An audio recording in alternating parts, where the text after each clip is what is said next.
عزیز طلباء و طالبات، آج کے لیکچر کا موضوع ہے دکنی اردو کی لسانی خصوصیات۔ دکنی اردو یا اردو قدیم کی سب سے بڑی اور اہم خاصیت یہ تھی کہ یہ زبان دوسری ہندوستانی زبانوں سے زیادہ قریب تھی۔ صرفی اور نحوی لحاظ سے دوسری ہندوستانی زبانوں کی بہت سی خصوصیات اس میں ملتی ہیں۔ دکنی میں ہندوستانی زبانوں کے جو الفاظ ملتے ہیں اس کے تعلق سے ڈاکٹر جمیل جالبی لکھتے ہیں، کوٹ: اس دور کی زبان میں ہمیں مختلف زبانوں کی ایک کھچڑی سی پکتی ہوئی دکھائی دیتی ہیں، جس میں مکانی زبانوں کے علاوہ کھڑی بولی، برج بھاشا، اودھی، پنجابی، راجستھانی، سنسکرت اور گجری وغیرہ کے اثرات ایک ساتھ پک رہے ہیں۔ عربی، فارسی، ترکی الفاظ اس کھچڑی زبان میں ایک حلاوت پیدا کر کے اسے ایک نیا رنگ دے رہے ہیں۔ عربی فارسی کے لسانی اور تہذیبی اثرات نے زبان کا خمیر اٹھنے اور جلد پک کر تیار ہو جانے کے عمل میں مدد دی، انکوٹ۔ قدیم اردو اور دکنی میں حقیقت میں کوئی فرق نہیں تھا۔ قدیم اردو جب دکن پہنچی تو دکنی کہلائی۔ ڈاکٹر مسعود حسین خان نے اردو زبان کی تاریخ پر جو کام کیا ہے اس میں انہوں نے ہر جگہ اس بات کا ذکر کیا ہے کہ قدیم اردو اور دکنی ایک ہی زبان ہے۔ وہ معراج العاشقین کی زبان کے تعلق سے لکھتے ہیں، کوٹ: وہ 14ویں صدی عیسوی کی زبان دہلوی کی نشاندہی کرتی ہے، انکوٹ۔ انہوں نے معراج العاشقین میں استعمال ہونے والے الفاظ کی فہرست یوں دی ہے: کاڑا، جوشاندہ، ہور، اور یہ پنجابی اور کھڑی میں ملتا ہے۔ نک، ناک، بھارا، ہوا، پلانا، پلانا، لگ، تک، بوی، بو، سون، سے، تے، سے، اپس کو، اپنے کو، اپے، خود، کیا، کی جمع، انگے، آگے، دسرا، دوسرا، تیسرا، تیسرا، اندھارا، اندھیرا، اجالا، اجالا، نئی، نہیں، لک، لاکھ، میرا، میری کی جمع، دکھ، دکھ، اے، یہ، پینے، پہنے، بھاج، بغیر، دسنا، دکھائی دینا، پیٹ، پیٹھ، سی، سے، منع، منع۔ معراج العاشقین کا مقابلہ ڈاکٹر مسعود حسین خان کے مطابق اگر دکنی شاعر نظامی کی زبان سے کیا جائے تو نظامی کی زبان کی قدامت مسلم ہو جاتی ہے۔ دکنی زبان پر شمالی ہند کی زبانوں کے اثرات کے تعلق سے ڈاکٹر مسعود حسین خان لکھتے ہیں، کوٹ: نظامی کی زبان میں نہ صرف راجستھانی اور پنجابی کی اکثر شکلیں پائی جاتی ہیں بلکہ اس پر اپ برنشی روایت کا ٹھپا بھی صاف طور پر نظر آتا ہے۔ اس بنا پر بھی قیاس کرنا پڑتا ہے کہ دکن میں نوا دہلی کی ایک سے زیادہ زبانوں کے اثرات پہنچے ہیں، انکوٹ۔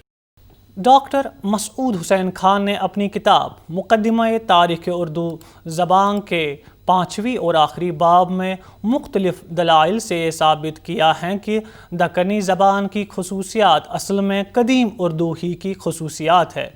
اسی وجہ سے دکنی شمالی ہند کی مختلف بولیوں سے متاثر ہیں۔ دکنی کی اور شمالی ہند کی مختلف بولیوں میں لسانی خصوصیات یکساں ہیں۔ اسی بنا پر انہوں نے آخری باب کا عنوان تشکیل ایک نئے لسانی نظریے کی دکنی کی لسانی خصوصیات کا تقابل نواحی دہلی کی بولیوں سے، انکوٹ، رکھا ہے۔ اس باب میں ڈاکٹر مسعود حسین خان نے جگہ جگہ دکنی، ہریانی، کھڑی بولی اور میواتی سے اردو کا تقابل کر کے یہ بتایا ہے، کوٹ: دکنی زبان کے تقریباً تمام حروف نواح دہلی کی بولیوں میں رائج ہیں، انکوٹ۔ دکنی میں الف ننگنا لگا کر جمع بنانے کا طریقہ ملتا ہے۔ ڈاکٹر مسعود حسین خان کے مطابق میرٹھ، مظفر نگر اور سہارنپور میں جمع بنانے کا یہ طریقہ آج بھی رائج ہے۔ ادبی سطح پر بھی یہ طریقہ استعمال ہوتا تھا۔ شمالی ہند کے قدیم شعراء فائز اور حاتم کے اشعار سے ڈاکٹر مسعود حسین خان نے اپنے دعوے کو مدلل بنا دیا ہے۔ ود بوا تیگ جنوبی سی دراز، لبوں پر گلوں کے مہر کرے ان لباں کا رنگ۔ دکنی میں میرا کی بجائے مجھ یا منج اور تیرا کے بجائے تجھ استعمال ہوتا ہے۔ ڈاکٹر مسعود حسین خان اس کے تعلق سے لکھتے ہیں کوٹ قدمہ کے یہاں اس کی کثرت سے مثالیں مل جاتی ہیں جس سے ثابت ہیں کہ یہ دکنی سے مخصوص نہیں۔ مثلاً حاتم اور فائز کے یہاں تم ساتھ، تجھ گل بدن کی بو، تجھ عشق، تجھ پاس، ہمن پاس جیسے الفاظ استعمال ہوئے ہیں انکوٹ۔ دکنی میں سنسکرت کے الفاظ، جیسا کہ پہلے بھی کہا جا چکا ہے کہ دکنی کی سب سے بڑی اور اہم خاصیت یہ تھی کہ وہ ہندوستان کی دوسری زبانوں سے بہت قریب تھی۔ جیسے والا کے لیے ہارا کا لفظ دکنی میں آتا ہے، لیکن یہ ہندوستان کی دوسری زبانوں میں بھی ملتا ہے۔ ڈاکٹر مسعود حسین خان لکھتے ہیں کوٹ لفظ والا کا مابعد ارتقا ہے۔ قدیم دکنی، ہریانی، پنجابی اور برج بھاشا میں ہمیشہ ہارا آیا ہے، جیسے جاں ہارا پاں ہارا انکوٹ۔ دکنی کی ایک خاصیت یہ بھی ہے کہ اس میں سنسکرت کے بہت سے الفاظ ملتے ہیں۔ بعض جگہ تو یہ اپنی خالص شکل میں ہیں اور بعض جگہ اپنی مرضی اور ضرورت کے مطابق انہیں بدل دیا گیا ہے۔ ڈاکٹر مسعود حسین خان لکھتے ہیں کوٹ جدید آریائی زبانیں جب ادبی شکل اختیار کرتی ہیں تو انہیں خوامخواہ سنسکرت کا سہارا لینا پڑتا ہے۔ مسلمانوں کی آمد سے سنسکرتیت کے اس رجحان کو زبردست صدمہ پہنچا۔ انہوں نے اپنا خزانہ الفاظ بیشتر فارسی اور عربی سے لیا اور ہندوستانی الفاظ کی صحت کی متعلق پرواہ نہ کی، چنانچہ دکنی ادبیات میں سنسکرت کے الفاظ توڑ مروڑ کر ذیل کی شکل میں ملتے ہیں انکوٹ۔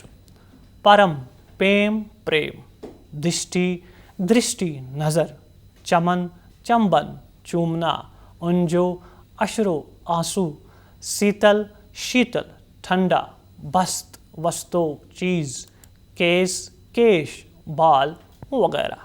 سنسکرتیت کے اس رجحان کی وجہ سے بہت سے الفاظ دکنی میں استعمال ہوتے ہیں جو خالص شکل میں ہے۔ دکنی زبان و ادب کی یہ بھی ایک اہم خاصیت ہے کہ اس میں سنسکرتیت کے خالص الفاظ بڑی تعداد میں ملتے ہیں۔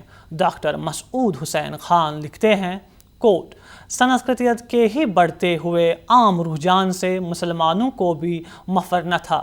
اس کی شہادت ہمیں قدیم دکنی ادب سے ملتی ہے جہاں خالص سنسکرت کے بے شمار الفاظ بلا تکلف نظم و نثر میں استعمال کیے گئے ہیں انکوٹ۔ میگھ بادل، دوت پیامبر، ترلوک تینوں عالم، چتر ہوشیار، جیو جی، چرن قدم، چنتا فکر، دھنکر دن کرنے والا یعنی سورج، دھرپن آئینہ، سور سورج، روی سورج، رکت خون شبد لفظ، سنگرام لڑائی، شیز سر، ہردے دل، ادھک زیادہ، بہو بہت، وانر بندر، الگ زلف، پرکٹ ظاہر، وینا بین، انتر راز، بھان سورج، پستک کتاب وغیرہ۔ قدیم دکنی قدیم اردو ہی تھی۔ افضل کی مشہور بارہ ماسا یا بکٹ کہانی شمالی ہند کی قدیم زبان کا نمونہ ہے۔ وہ اس بات کو ثابت کرتا ہے کہ قدیم اردو جب دکن آئی تو وہ دکنی کہلائی۔ ڈاکٹر مسعود حسین خان لکھتے ہیں کوٹ افضل کی زبان کا لسانی تجزیہ کیا جائے تو قدیم دکنی کی ابتدا پر بھی روشنی پڑتی ہے اور یہ بات بھی اچھی طرح ثابت ہو جاتی ہے کہ دکنی زبان کا جواز ہریانی اور ہندوستانی کھڑی یا زبان دہلوی سے پیش کیا جا سکتا ہے۔ گو کئی لحاظ سے افضل کی اردو دکنی کے مقابلے میں ارتقا یافتہ ہے انکوٹ۔ اس کے بعد انہوں نے اسماء، ضمائر، حروف اور افعال افضل نے جو استعمال کیے ہیں وہی دکنی کی کتابوں میں جس طرح ملتے ہیں ان کو پیش کیا ہے۔ ہم کو اپس کو دکنی میں بھی ملتا ہے، ہمن سے ہم سے دکنی میں بھی ملتا ہے۔ حروف کن کوں دکنی کے مطابق باج بغیر، پیا باج پیالہ پیا جائے نہ، سوں سے دکنی کے مطابق۔ اس سلسلے میں ڈاکٹر مسعود حسین خان نے شاہ سید برکت اللہ مارہوری کا کلام پیش کیا ہے۔ شاہ برکت اللہ کے کلام میں بہت سے الفاظ اسی طرح ملتے ہیں جو دکنی میں ہے۔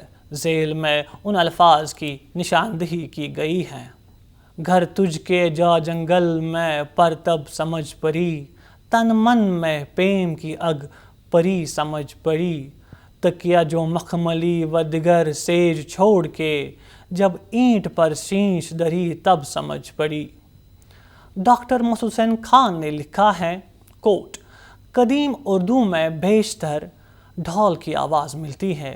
ڈھیا کی آواز 18ویں صدی کی ابتدا کا ارتقا ہے۔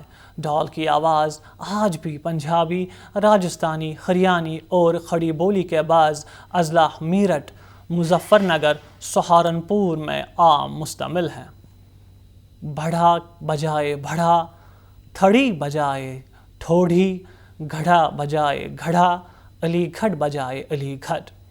دکنی میں بھی قدیم اردو کی طرح ڈھول کی آواز ہی ملتی ہے، جس سے یہ بھی ظاہر ہوتا ہے کہ دکنی قدیم اردو دوسری ہندوستانی زبانوں سے زیادہ قریب تھی۔ دکنی کے ایسے الفاظ جو اب اس کی خاصیت سمجھے جاتے ہیں وہ شمالی ہندوستان کی قدیم اردو میں بھی استعمال ہوتے تھے، لیکن مظہر جان جانا، حاتم اور پھر ناسک نے جو اصلاح زبان کی تحریکیں چلائی، ان کی وجہ سے ٹھیٹھ ہندوستانی الفاظ کی جگہ بعض عربی فارسی الفاظ استعمال ہونے لگے۔ ڈاکٹر مسعود حسین خان نے متروک الفاظ کی لمبی فہرست دی ہے، جن میں کچھ الفاظ ذیل میں پیش کیے جاتے ہیں: نین، چشم، ساجن، معشوق، جگ، دنیا، درشن، زیارت، ماس، گوشت، منسا، تجویز، موہن، معشوق، پیو، دوست، پیا، معشوق، برہا، فراق، من، دل، سنسار، دنیا، بھاٹ، راستہ، درشن، دیدار، دھارو، دوا، پیتم، معشوق، سریجن، معشوق، سرج، سورج وغیرہ۔ دکنی میں جمع بنانے کا قاعدہ اور علامت مستقبل کا استعمال۔ الف نون گنا لگا کر جمع بنانے کا قاعدہ گو فارسی کا ہے، اور شاید فارسی ہی کے اثر سے پنجابی میں بھی یہی قاعدہ ملتا ہے۔ مثال کے طور پر یار سے یاراں، ہم نفس سے ہم نفساں وغیرہ۔ دکنی میں بھی الف نون گنا لگا کر جمع بنائی جاتی ہیں، لیکن یہ قاعدہ پنجابی کے علاوہ ہریانی اور راجستھانی میں بھی ملتا ہے۔ مسعود حسین خان لکھتے ہیں کوٹ: جمع میں حالت مفعولی کا اختتام اردو کے برخلاف اکثر الف نون گنا پر ہوتا ہے، جیسے ونا، اوورتا وغیرہ۔ یہ شکل ہریانی، راجستھانی اور پنجابی میں عام ہے۔ دکنی کی بھی یہی خصوصیت ہے۔ انکوٹ۔ سے گئے ماضی میں یا لگانا دکنی میں عام ہے، جیسے پوچھا کی جگہ پوچھیا، لیکن یہ صرف دکنی ہی میں نہیں، قدیم اردو اور ہریانی میں بھی ملتا ہے۔ ڈاکٹر مسعود حسین خان لکھتے ہیں کوٹ: پوچھیا کی ترکیبیں ہریانی اور قدیم اردو دکنی دونوں میں پائی جاتی ہیں۔ انکوٹ۔ سی علامت مستقبل کے طور پر شمالی ہند کی قدیم اردو میں رائج تھی اور دکن میں بھی رائج تھی۔ مسعود حسین خان نے امیر خسرو کے پیر بھائی حضرت روشن چراغ دہلوی علیہ الرحمہ کی تصنیف خیر المجالس سے یہ فقرہ نقل کیا ہے۔ کوٹ: ارے مولانا یہ بدحوثی، یعنی ارے مولانا ای مرد بزرگ خواہد شد۔ انکوٹ۔ پھر وہ بتاتے ہیں کہ دکنی میں بھی سی علامت مستقبل کے طور پر استعمال ہوتی تھی، اور وہ صبرس کا یہ جملہ نقل کرتے ہیں۔ کوٹ: جس عشق کا کچھ درد اس کتاب کو سینے پر تے ہلا سینا، اس کتاب بغیر اپنا وقت بلا سینا۔ انکوٹ۔ اس کے بعد وہ احمد اور ولی کے اشعار پیش کرتے ہیں، جن میں سی علامت مستقبل کے طور پر استعمال ہوئی ہیں۔ کدھی سیج سک سنگ ملسی نہ منج، کدھی من کمل پھول کھلسی نہ منج۔ کیا ہے زہر کا تاثیر اس میں، نہ چل سی کچھ میری تدبیر اس میں۔ پھر وہ لکھتے ہیں کہ یہ صرف دکنی یا قدیم اردو کی خاصیت نہیں ہے، بلکہ ہندوستانی کی کئی زبانوں میں یہ صورت ملتی ہے۔ وہ لکھتے ہیں کوٹ: پروفیسر شیرانی نے اس سی کا تعلق ملتانی سے بتایا ہے، حالانکہ مغربی ہندوستانی کی اکثر زبانوں مثلاً گجراتی، مارواڑی اور جے پوری میں یہ آج تک بے آئینہ استعمال ہوتی ہے۔ دہلی کے مضافات بالخصوص ضلع گڑگاؤں کی بولیوں میں بھی پائی جاتی ہیں، یہاں سے یہ قدیم دہلی کے بازاروں میں عام طور سے رائج ہو گئی ہوگی۔ انکوٹ۔ اردو کے لیے ہندوستانی کا لفظ انگریزوں سے پہلے رائج ہو چکا تھا۔ ڈاکٹر مسعود حسین خان لکھتے ہیں کوٹ: شاہ جہاں کی فارسی تصنیفات میں ہندی کے ساتھ ساتھ ہندوستانی کا لفظ بھی زبان کے لیے عام طور پر ملتا ہے۔ عبدالحمید لاہوری نے اس لفظ کو بار بار استعمال کیا ہے، جو ڈاکٹر سید سلیمان ندوی اور پروفیسر شیرانی دونوں کا خیال ہے کہ لفظ ہندوستانی زبان کے سلسلے میں اس عہد سے قدیم ہے۔ انکوٹ۔ سید سلیمان ندوی اور پروفیسر شیرانی نے لکھا ہے کہ ابراہیم عادل شاہ 1988 تا 1037 کی فارسی دانی کے سلسلے میں مشہور مورخ فرشتہ نے ہندوستانی کا لفظ استعمال کیا ہے۔ بعد میں ملاوجی نے بھی سبرس 1635 میں زبان ہندوستانی کی ترکیب استعمال کی ہے۔ دکنی میں الفاظ کی تکرار، حروف استدراگ اور حروف تشبیہ۔ الفاظ کی تکرار کے سلسلے میں دکنی میں یائے معروف کے علاوہ یائے محجول نون کا بھی استعمال ہوتا ہے، جیسے عشق نے کھیل کھیلیا ٹھارین ٹھار۔ حروف عطف دو جملوں یا کلموں کو ملاتے ہیں۔ اردو میں اور یا حروف عطف آتے ہیں۔ اردو کے عام قاعدے کے مطابق ایک ساتھ دو حروف عطف نہیں آتے، لیکن دکنی زبان کی یہ خاصیت ہے کہ اس میں بعض وقت دو حروف آتے ہیں، جیسے قدرانہ و ہور لٹکتا چال۔